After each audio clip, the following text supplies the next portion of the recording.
Helmet ફરજિયાત બાબતે જે ગૃહ વિભાગે નિર્ણય કર્યો છે, ઘણા સમય પહેલા સુરતમાં પણ આ નિર્ણય લેવાયો છે.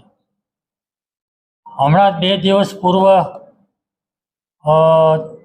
રાજકોટની અંદર પણ આ નિર્ણય લેવાયો. રાજકોટમાં લોકોના વિરોધનો સૂર ઉઠ્યો છે અને એના કારણે ત્યાંના ધારાસભ્યોએ ગૃહ રાજ્યમંત્રીને રજૂઆત કરી છે અને રજૂઆતના આધાર પર મને જાણવા મળ્યા મુજબ આજે રાજકોટની અંદર એક કાર્યવાહીની અંદર પોલીસ વિભાગે વિચારવાનું શરૂ કર્યું છે અને કાર્યવાહી ત્યાં રોકી હોય તેવું લાગી રહ્યું છે. આ પ્રશ્ન સુરત સહિત ગુજરાતના તમામ મહાનગરનો છે.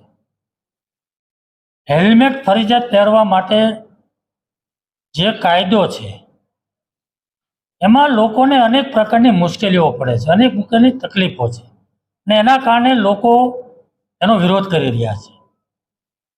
તો મારી ગૃહ વિભાગને વિનંતી છે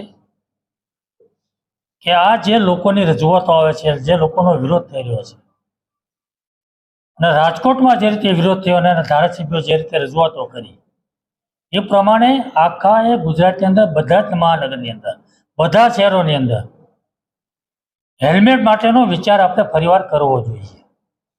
લોકોની પડતી મુશ્કેલી તકલીફોને ધ્યાનમાં રાખીને એને સાંભળીને લોકોને મુશ્કેલી ન પડે અને તકલીફ ન થાય એ રીતેનો નિર્ણય લેવો જોઈએ એવું મારું માનવું છે.